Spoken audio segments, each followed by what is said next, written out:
E se a gente ia começar trazendo boa notícia para você nesse último editorial do dia? Você ia gostar, não ia? Então fica tranquilo, a gente tem uma notícia maravilhosa para a direita. Se um Trump incomoda muita gente, talvez 2 Trump, 3 Trump, 4 Trump incomoda muito mais. Pois é, talvez você não entendeu o que eu quis dizer, mas é que hoje os Estados Unidos é a maior potência econômica do mundo, isso aí ninguém questiona. Mas a gente tem, assim, de longa data, uma Europa esquerdinha, não é? E se eu contar para você que as 3 principais economias da Europa também podem se endireitar? Pois é, exatamente isso que pode acontecer. Matéria maravilhosa para você, matéria do The News. Pela primeira vez, e olha que o jornal é um jornal esquerdinha, tá? Pela primeira vez, a direita populista lidera a pesquisa nas 3 maiores economias da Europa. Ô, esquerdinha, se for chorar, manda áudio, tá? A direita avança na Europa. Pela primeira vez na história, partidos populistas de direita ou de extrema direita estão liderando as pesquisas de intenção de voto nas 3 maiores economias da Europa ao mesmo tempo: França, Reino Unido e Alemanha. Na França, o Reunião Nacional de Marine Le Pen, e Jordan Bardella lidera com folga. No Reino Unido, o Reform UK, Reform United Kingdom, de Nigel Farage, também já ultrapassou os tradicionais partidos trabalhistas e conservador. E na Alemanha, a Alternativa para a Alemanha, a AfD, também assumiu a ponta recentemente. Segundo analistas, o avanço é o resultado de uma combinação tóxica, né?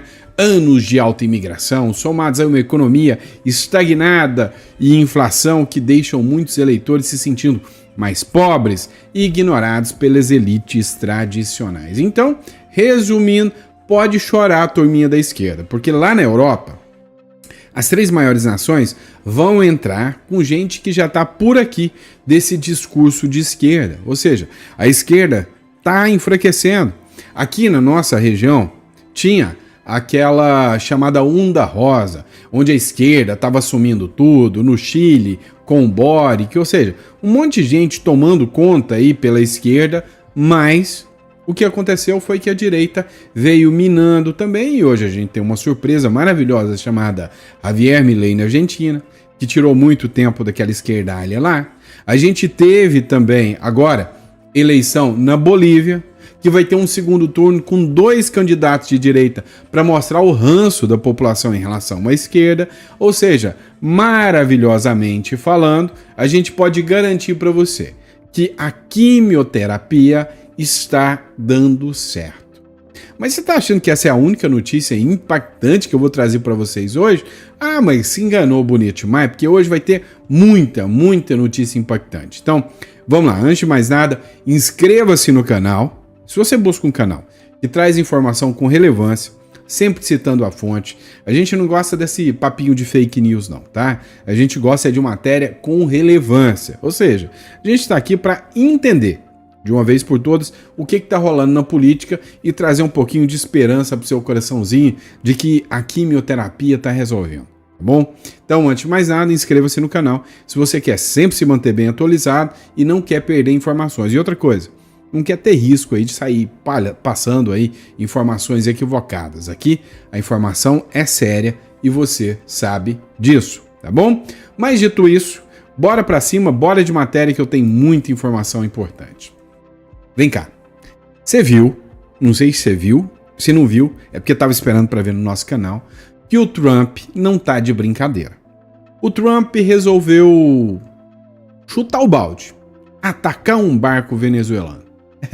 Você acha que é mentira? Dá uma olhada nessa matéria aqui do The São Paulo News. Os Estados Unidos atacam um barco venezuelano com drogas, diz Donald Trump. Pois é, o Donald Trump fez uma coletiva de imprensa. Nessa coletiva de imprensa, o Donald Trump falou: quer saber? Chutei o balde, derrubei mesmo. O presidente dos Estados Unidos, Donald Trump, afirmou nesta terça-feira que militares americanos atingiram uma embarcação da Venezuela carregada com drogas. Já o secretário de Estado americano, que é o Marco Rubio, declarou que as Forças Armadas dos Estados Unidos conduziram um ataque letal, ou seja, não sobrou ninguém para contar a história. A declaração ocorre em meio a uma escalada de tensões entre os Estados Unidos e a Venezuela. O governo norte-americano enviou navios de guerra e também um submarino e aviões espiões para o sul do Caribe. A Casa Branca afirma que a operação visa, combater o tráfico de drogas. Eu já disse para vocês, o Donald Trump tá louco, esperando o momento certo para abater uma embarcação carregada de drogas com o símbolozinho del gobierno de Venezuela, ou seja, com o símbolozinho do governo da Venezuela. Assim, automaticamente, se a Venezuela retruca, é um ataque da Venezuela contra o Donald Trump. Então, assim, o Donald Trump soube fazer o jogo, soube fazer o cerco. Falou, olha, eu vou cercar todo mundo, se passar com droga, leva chumbo, leva pau, e é isso que está acontecendo. Até o Globo, a Globo, passou a falar sobre essa matéria. O Trump disse que os Estados Unidos atiraram contra uma embarcação da Venezuela, carregada com drogas, ou seja, ele está juntando dados, vai mostrar tudo isso, que sim, a Venezuela é hoje uma das maiores exportadoras de droga para os Estados Unidos e que é uma ameaça, literalmente uma ameaça à segurança dos Estados Unidos. Ataque letal foi como foi, digamos assim, nomeado o ataque. O presidente dos Estados Unidos, o Donald Trump, afirmou nesta terça-feira que militares americanos atingiram uma embarcação da Venezuela carregada de drogas. Já o secretário de Estado disse que o ataque de forças foi letal. A declaração ocorre em meio a uma escalada de tensões e Trump afirmou que o barco foi abatido nesta terça-feira. Ele não deixou claro de quem era a embarcação. Esse é o ponto importante. E apenas disse que havia partido da Venezuela. Abre aspas. Temos muitas drogas entrando em nosso país, entrando há muito tempo, e essas vieram da Venezuela. Saindo de lá, em grande quantidade. Muitas coisas estão saindo da Venezuela, disse o presidente Donald Trump, que está disposto a dar um chutinho no traseiro gordo do Maduro. E a gente está esperando que isso aconteça o mais rápido possível. A cerveja já está gelando na geladeira. O Ivan Kleber também falou sobre o caso, militares dos Estados Unidos interceptaram e afundaram uma embarcação utilizada por narcotraficantes no Caribe nesta terça-feira, anunciou Marco Rubio. Os Estados Unidos confirmaram que nesta terça-feira, dia 2 de setembro, afundaram um barco utilizado por narcotraficantes e que o barco havia zarpado da Venezuela. O anúncio foi feito pelo secretário de Estado, Marco Rubio, abre aspas para ele. Hoje, os militares dos Estados Unidos realizaram um ataque letal no sul do Caribe contra um navio de drogas que havia partido da Venezuela e estava sendo operado por uma organização narcoterrorista designada, fecha aspas, para o anúncio de Marco Rubio, então dando início às operações militares no Caribe contra as organizações narcoterroristas designadas pelos Estados Unidos. Eu sou Ivan Kleber, falo diretamente de Londres, no Reino Unido, e hoje é terça-feira, dia 2 de setembro de 2025. Muito obrigado pelo carinho da audiência. Então, o que é importante? É o que o Ivan Kleber disse aqui, Marca, a partir de agora, a escalada militar, ou seja, começou efetivamente a operação militar. Até então, o que tinha acontecido, junto com o Equador, por exemplo, foram apreensões de drogas de navios oriundos da Venezuela, mas com ações colaterais, ou seja, com ações, com colaborações bilaterais, como, por exemplo, o governo da Colômbia, do Equador. Agora não, agora foi uma ação militar coordenada do próprio governo americano. O Emmanuel Rincon escreveu aqui, o presidente Trump, rodeado no seu gabinete de toda a imprensa, anunciou em roda de imprensa que acabaram de disparar contra uma tripulação que vinha da Venezuela com droga aos Estados Unidos. E acabou de ocorrer agora, há momentos, E aí o Donald Trump acabou por dar esta declaração, no Salão Oval da Casa Branca, falando sobre essa operação militar que não deixou sobreviventes, um monte de CPF cancelado. E aí, dito isso, uma vez que ele já mirou o amigo, o bigodudo, agora ele mira o Brasil também. Pois é, na próxima matéria a gente vai trazer um trecho aqui que fala que o Donald Trump prepara medidas contra o Brasil, inclusive o Banco do Brasil, por ter fornecido cartões ao Alexandre de Moraes. Então, já deu pra gente entender aqui na América do Sul, através da nossa novela preferida de assistir, que Maduro é um dos inimigos maiores dos Estados Unidos, junto com alguém que você sabe quem, né? Um juiz aí. Vamos falar no próximo bloco agora. É o seguinte, tá? Teve um banco europeu que resolveu desafiar a lei Magnitsky. Tomou 8 bilhões de dólares na lata. E se continuar dando bobeira, o Banco do Brasil vai tomar igual esse banco europeu. Dá uma olhada nesse trecho aqui. Mas o Lorival traz uma apuração importante. O governo Donald Trump estaria preparando novas medidas contra o Brasil. Que informação é essa, Lorival? Em Washington, a sensação de fontes minhas era de que é iminente a adoção de sanções contra o Banco do Brasil. É claro que o Trump pode mudar de ideia, a coisa é concentrada muito nas mãos dele. Naturalmente, seria uma decisão do Tesouro americano.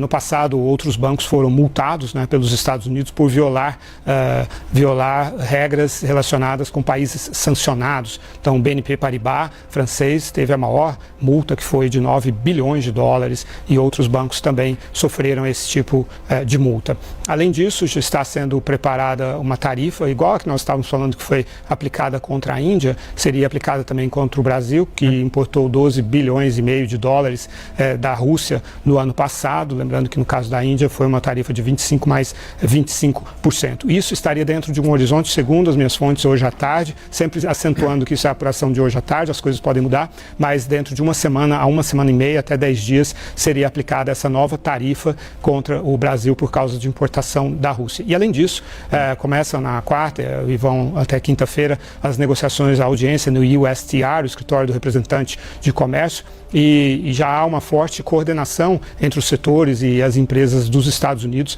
no caso do setor agrícola, pedindo que sejam mantidas e até fechado o mercado americano para os produtos brasileiros e aberto para que a negociação para que a China compre os produtos agrícolas brasileiros. Também outros setores, por exemplo, de tecnologia, né, os Big Techs, reclamando muito do imposto de 15%, que foi colocado em outubro do ano passado por medida provisória, e também das regulações de inteligência artificial, das plataformas digitais de maneira geral, e outros setores também, cada um apresentando queixas. No caso do agronegócio, dizendo que o Brasil não é a competitividade do Brasil se deve ao desmatamento ilegal e ao trabalho escravo. Então, uma linha de ataque bastante dura, já assimilada pelo USTR americano, que vai dificultar muito o trabalho dos negociadores e dos representantes das empresas brasileiras. A disposição é de manter essas tarifas de 50% e em seguida adotar uma nova tarifa por causa da importação da Rússia.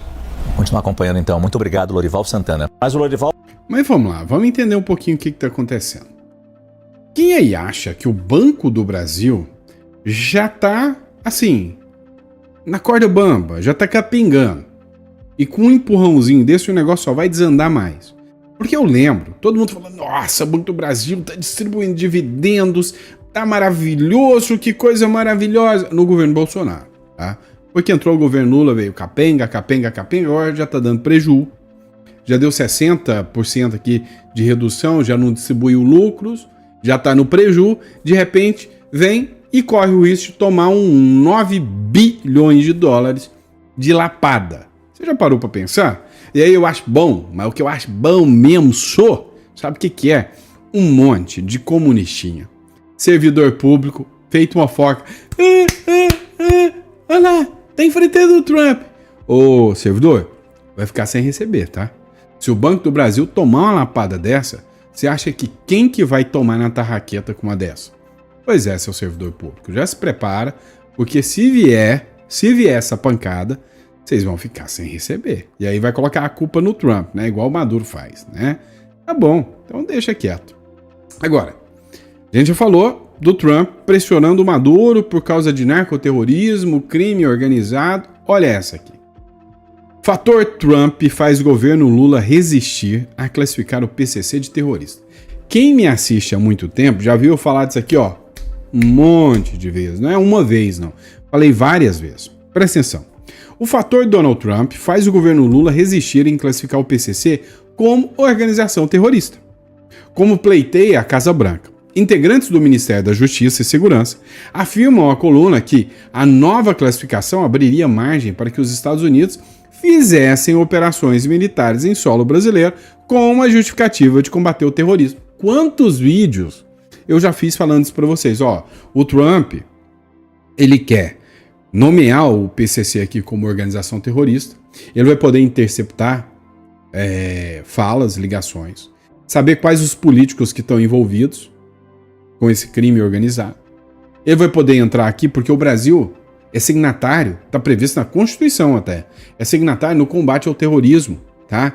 Então, se um grupo for classificado terrorista e está atuando aqui, os Estados Unidos, dentro da regra dos pactos contra o terrorismo firmados, podem entrar aqui e o Brasil não pode nem piar falando "e a minha soberania, companheiro". Não pode, entendeu?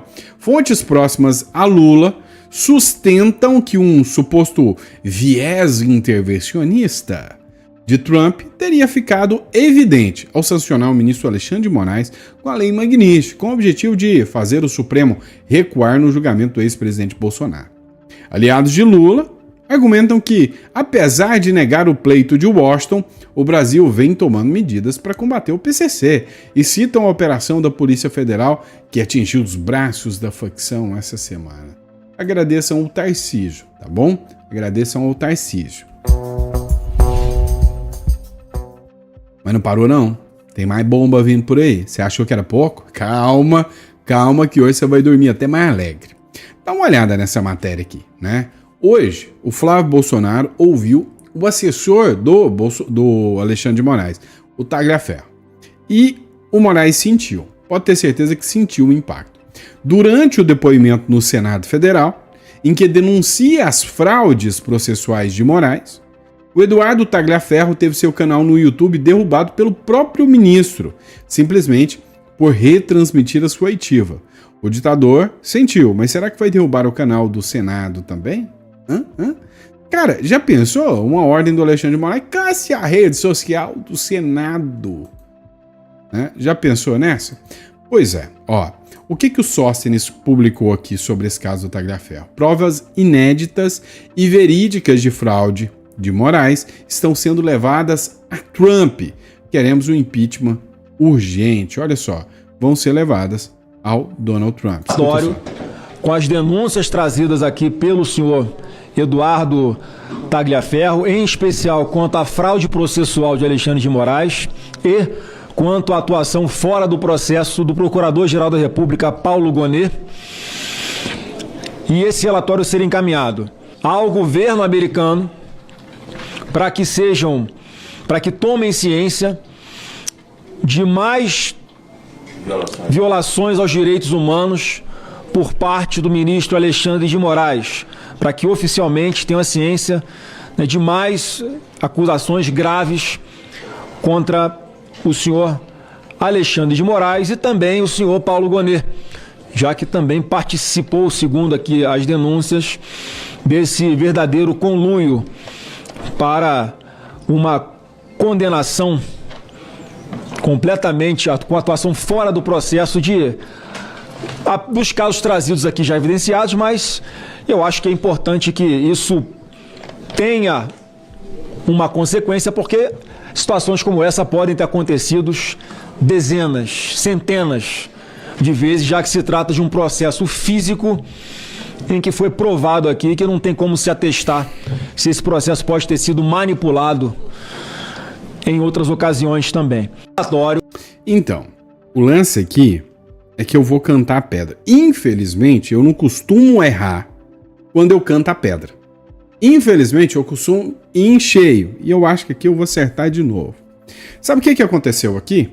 O Flávio Bolsonaro acabou de fazer uma denúncia contra o ministro Supremo Alexandre de Moraes. Determinou como uma instituição democrática, ou seja, ele está no papel de presidente de uma comissão do Senado. Como presidente de uma comissão do Senado, ele determinou que as provas aqui colhidas sejam enviadas ao Donald Trump. Resultado: o que acontecerá? Assim como aconteceu com o Felipe Barros, da Credem, o que vai acontecer é que não vai dar em nada, o julgamento vai continuar igual e ele vai abrir um inquérito agora. O Flávio Bolsonaro passará a ser investigado no inquérito que se investiga o Eduardo Bolsonaro. Vão ignorar que isso é uma ação institucional, uma ação do Senado. Vão ignorar que foi o Senado que tomou a decisão de enviar para o Donald Trump, mas o Flávio Bolsonaro vai entrar no inquérito do ministro do Supremo, Alexandre de Moraes. Para pra ver se não vai ser isso que vai acontecer. Aqui é a República das Bananas, filho. Aqui não tem seriedade, aqui não tem lei. Outro, Damares, sim, senadora Damares, pediu a prisão do ministro do Supremo, Alexandre de Moraes. Damares, Moraes tinha que ser preso hoje. Durante a audiência de Comissão de Segurança Pública do Senado, nessa terça-feira, a senadora Damares Alves afirmou que o ministro Alexandre de Moraes tinha que ser preso hoje. A declaração ocorreu durante o depoimento de Eduardo Tagliaferro, ex-chefe da Assessoria Especial de Enfrentamento à Desinformação do Tribunal Superior Eleitoral. O Tagliaferro acusou Moraes de suposta fraude processual em decisão que autorizou em agosto de 2022 busca e apreensão contra empresários e apoiadores do ex-presidente Bolsonaro. Muita coragem aqui, Paulo Capelli, em fazer uma matéria dessa hoje, nos dias atuais, né? A gente que é do YouTube, que a gente é doido mesmo, mas a turma da imprensa, eles não querem fazer jornalismo, eles querem fazer militância. E muito me admira quando um jornalista como Paulo Capelli vem e faz uma matéria falando o que realmente aconteceu. Foi isso, o Eduardo Tagliaferro, ex-assessor do Moraes, acusou o Moraes de fraude processual, o que dá cadeia. E a Damares pediu cadeia para o Alexandre de Moraes. É isso que aconteceu. E o Capelli anunciou isso. Né? Vamos lá, outra matéria. Moraes está desafiando Trump, testando a paciência dos colegas no STF, diz Reuters. A Reuters é uma agência até esquerdinha, tá? Meio left people. É aquela que tirou a fotinha do cara chutando a porta lá dentro do Palácio do Planalto e o repórter já estava lá. Lembra disso? A agência de notícias Reuters publicou nesta segunda-feira uma reportagem sobre o julgamento do ex-presidente Jair Bolsonaro, que começou nesta terça-feira, onde afirmou que o relator do processo, ministro Alexandre de Moraes, do Supremo Tribunal Federal, está desafiando o presidente dos Estados Unidos, Donald Trump, e testando a paciência de seus colegas na mais alta corte do Brasil. É a Reuters falando. Ninguém aguenta mais o Alexandre de Moraes, está testando a paciência dos demais ministros. É a Reuters. Isso, se eles estão falando, provavelmente algum outro ministro relatou isso para eles. O Supremo Tribunal Federal do Brasil entra nessa semana na fase final de deliberação no julgamento do ex-presidente Jair Bolsonaro, em um caso que provocou a ira do presidente dos Estados Unidos, Donald Trump. Ninguém sentiu tanto a força dessa fúria, ou a rejeitou com tanto desdém, quanto Alexandre de Moraes. O juiz que colocou Bolsonaro em prisão domiciliar, prendeu centenas de seus apoiadores pela invasão de prédios do governo e enfrentou o Elon Musk sobre o conteúdo em redes sociais. Sua perseguição ao Bolsonaro... Não, eu vou ter que colocar na tela para vocês. Sua perseguição a Bolsonaro levou Trump a impor uma tarifa comercial de 50% ao Brasil, restrições de vistos e sanções financeiras individuais, diz o texto. O que eles falam mesmo? Qual que é a palavra? Perseguição. É a Reuters, tá? Falando sobre isso. E aí? O que tá rolando? Olha, tá rolando que até os assessores do Trump, tá todo mundo mirando o Alexandre de Moraes o tempo todo. All time, full the time, né? Notem. Em recado a Trump, Moraes diz que soberania jamais será negociada. É a matéria que mandou, né? E aí ele respondeu o seguinte, só quer mandar um recadinho aí pra você, Moraes.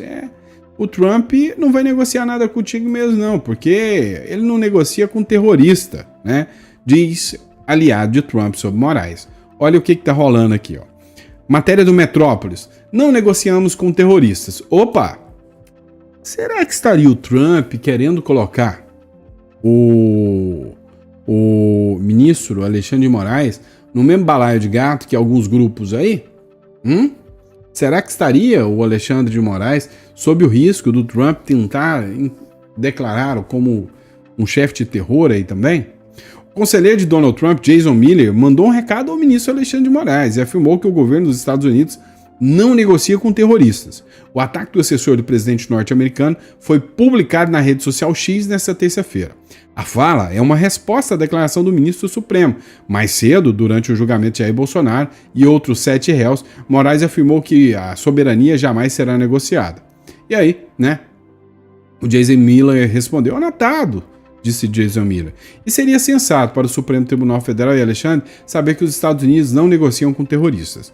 Desde o início de julho, tanto Alexandre de Moraes quanto o Brasil têm sido alvo de ataques dos Estados Unidos liderados por Donald Trump. O Donald Trump está mirando muito o Brasil. E aí vem essa matéria aqui, ó, do El Mundo, né? Durante o julgamento de Bolsonaro, Moraes disse que não negociará a soberania do Brasil. O conselheiro de Trump responde: os Estados Unidos não negociarão com terroristas, né? A matéria aqui do El Mundo, né? O conselheiro de Trump, Jason Miller, reagiu nesta terça-feira a uma declaração do ministro do Tribunal do STF, Alexandre de Moraes, durante o julgamento de Jair Bolsonaro.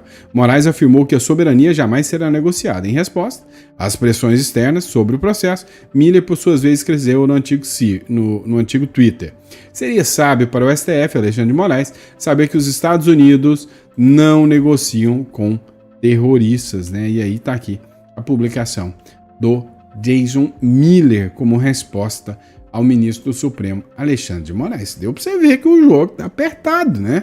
Os caras não estão pra brincadeira, não. Agora, a oposição tomou gosto, hein?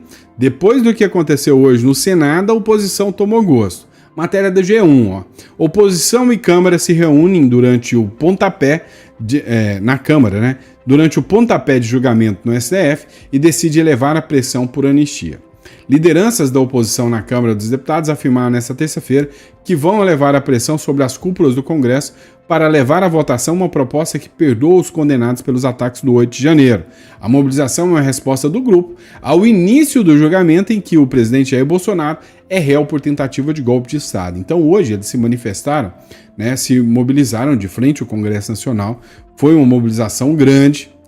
E aí eles garantiram, a oposição garante maioria de 292 votos para pautar a anistia a Bolsonaro na Câmara. União Brasil e PP rompem com o governo e decidem apoiar a anistia. E sim, União Brasil, segundo a Folha de São Paulo, né, a Folha de São Paulo, União Brasil e PP decidem deixar o governo Lula e apoiar a anistia do Bolsonaro. Agora só falta o Kassab. Falta pouco. Só falta o Kassab também comprar a briga. E a gente sabe que o Kassab não está nem um pouquinho feliz com o Supremo Tribunal Federal. A cúpula da Federação União Progressista dos partidos União Brasil e PP Progressistas decidiu nesta terça-feira que todos os filiados das siglas devem deixar o governo Lula do PT, segundo relatos de 5 lideranças dos partidos. Isso significa, portanto, que deverão deixar os cargos de ministro André Fufuca, do Esporte, Celso Sabino, do Turismo, deputados federais licenciados pelo PP e pela União Brasil, respectivamente. Todo mundo pulando do barco, fora governo Lula, né? Então todo mundo pulando do barco. Agora, a gente precisa entender alguns pontos, né? A gente pegou a primeira matéria que a gente disse que a direita está voltando a ter uma ascensão. O Leandro Ruschel fez uma publicação aqui que eu achei interessante, né? Por que a mídia mundial e aqui do Brasil odeia tanto a direita? Por que eles odeiam tanto, né, a turma conservadora? Escuta isso aqui. Por que a mídia mundial e aqui do Brasil odeiam tanto a direita? Porque nós tivemos ao longo das últimas décadas um processo gramsciano. Para quem não sabe, Antônio Gramsci foi um filósofo comunista italiano que percebeu que a imposição do comunismo através da ponta do fuzil de revoluções violentas, como aconteceu na União Soviética, como aconteceu na China, não funcionava. Além de ser algo muito custoso, é algo que não fica de pé, porque gera um nível de tensionamento sistemático na sociedade muito alto. E isso acaba se desfazendo em algum momento. Então, o que ele defendia era uma revolução cultural, em que você muda as crenças das pessoas de baixo para cima, né? Fazendo então a infiltração em várias instituições. A igreja, as universidades, a imprensa, né? No meio artístico, e a partir disso você vai mudando as crenças na sociedade para que o socialismo seja uma coisa aceita de forma quase que automática.